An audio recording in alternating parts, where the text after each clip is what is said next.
নমস্কার বন্ধুরা, আজকের ভিডিওতে দেখাবো কিভাবে আপনারা নিজেদের সমস্যার সমাধানের জন্য মাননীয় মুখ্যমন্ত্রীর কাছে অনলাইনে অভিযোগ জানাতে পারবেন। চলুন ভিডিওটি শুরু করা যাক। প্রথমে আপনারা অফিসিয়াল ওয়েবসাইটে প্রবেশ করুন। ওয়েবসাইটের লিংক আমি ভিডিওর ডেসক্রিপশন এবং কমেন্ট বক্সে এবং কমেন্ট স্টপে দিয়ে দেব। ওয়েবসাইটে প্রবেশ করার পর রেইজ গ্রিভেন্স অপশনে ক্লিক করুন। এরপর আপনার মোবাইল নম্বর এবং ক্যাপচা কোড দিয়ে কন্টিনিউ টু ওটিপিতে ক্লিক করুন। তারপর আপনার মোবাইলে আসা ওটিপি দিয়ে ভেরিফাই অ্যান্ড কন্টিনিউ অপশনে ক্লিক করুন।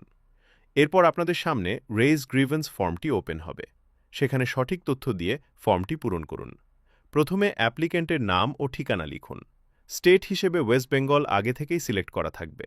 এরপর ডিস্ট্রিক্ট নির্বাচন করুন। তারপর অ্যাড্রেস টাইপ হিসেবে ব্লক অথবা মিউনিসিপ্যালিটি যেটি প্রযোজ্য সেটি নির্বাচন করুন এবং সেই অনুযায়ী ব্লক বা মিউনিসিপ্যালিটির নাম নির্বাচন করুন।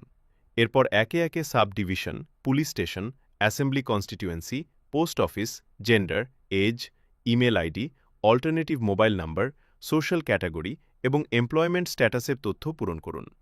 সব তথ্য পূরণ করার পর গ্রিভেন্স ডিটেইলস অংশে আপনার সমস্যার বিস্তারিত বিবরণ বাংলা অথবা ইংরেজিতে লিখুন। যদি আপনার সমস্যার সঙ্গে সম্পর্কিত কোনো ডকুমেন্ট থাকে, তাহলে 2 মেগাবাইটের মধ্যে পিডিএফ, জেপিজি অথবা জেপিইজি ফরম্যাটে আপলোড করতে পারবেন। সব তথ্য সঠিকভাবে পূরণ হয়ে গেলে সাবমিট বাটনে ক্লিক করুন। এইভাবে খুব সহজেই আপনারা নিজেদের সমস্যার সমাধানের জন্য অনলাইনে অভিযোগ জানাতে পারবেন। আর যদি অনলাইনে আবেদন করতে কোনো সমস্যা হয়, তাহলে ওয়েবসাইটে দেওয়া হেল্পলাইন নম্বরে কল করে অভিযোগ সংক্রান্ত তথ্য জানতে পারবেন। ভিডিওটি ভালো লাগলে লাইক, শেয়ার এবং চ্যানেলটি সাবস্ক্রাইব করতে ভুলবেন না। ধন্যবাদ।